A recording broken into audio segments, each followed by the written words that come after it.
prends la liste de tes amis, tous du premier au dernier, et pose-toi la question, pourquoi est-ce que je vais fréquenter cette personne-là? Pourquoi est-ce que je vais introduire cette personne-là dans mon cercle proche? L'idée, ce n'est pas de nous pousser au sectarisme, ça ne veut pas dire que tu dois couper les ponts avec toute personne qui ne sera pas excellente, non.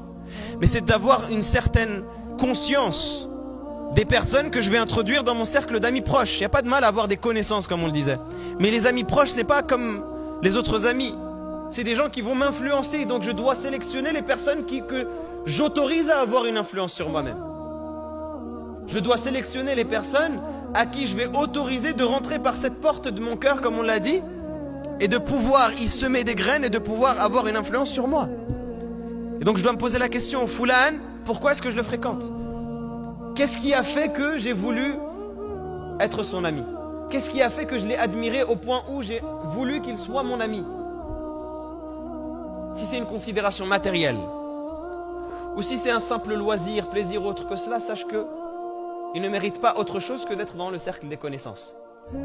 Mais à partir du moment où c'est parce que tu as observé en lui une vertu, à partir du moment où c'est parce que tu as observé en lui une belle caractéristique, à partir du moment où c'est parce que tu as observé en lui une belle qualité, bien là tu peux te permettre de l'introduire dans le cercle proche.